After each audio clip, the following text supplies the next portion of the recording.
Tere!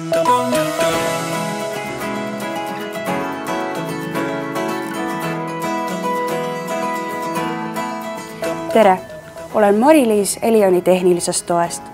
Kas teadsid, et saad ise oma koduse Wi-Fi-võrgu kvaliteeti tõsta? Selleks on sul 3 lihtsat võimalust. Esmalt proovi muuta oma Wi-Fi-võrgu kanalit. Teiseks veenduga oma Wi-Fi-võrgu turvalisuses. Kolmandaks vaata üle ka ruuteri asukoht, kuna Wi-Fi-võrgu kvaliteeti võivad mõjutada ka arvutikaugus ruuterist, ruuterit piiravad seinad ja pinnad ja läheduses asuvad elektroonikaseadmed. Räägin sulle põhjalikumalt sellest, kuidas muuta oma Wi-Fi-võrgu kanalit. Kui näiteks sinu ja sinu naabri Wi-Fi-võrk asuvad ühel ja samal kanalil, häirivad need teineteise tööd, kuna sagedused kattuvad.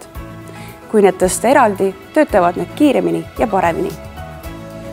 Kõigepealt veendu, et arvuti oleks võrgukaabliga ühendatud Thomsoni või Speedtouchi ruuterisse. Kasuta selleks ühte ruuteri kollastest pesadest. Seejärel ava veebilehitsi aken ja kirjuta aadressireale 192.168.1.254 ja vajuta Enter. Ruuteri kasutajaliides on inglisekeelne. Kasutaja tunnuseks sisesta suure algustähega Administrator, kõik tähed ühekordseks. Ja parooliks on Modem Access Code või Access Key väärtus, mis asub ruuteri all oleval kleebisel. Avanenud leheküljel mine Home Networki peale ning klõpsa lingil Wireless. Nüüd avaneb Wi-Fi-võrgu seadistuste lehekülg. Seadete muutmiseks vali Configure. Avanenud aknas vali Channel Selection rippmenüüst Manual ja Channel rippmenüüst saad valida erinevaid kanalinumbreid.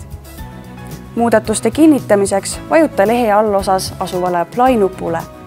Katseta kindlasti erinevaid channel väärtusi, et leida oma ühendusele parim valik. On võimalik, et pead pärast kanali muutmist Wi-Fi-võrgu ühenduse arvutis uuesti looma.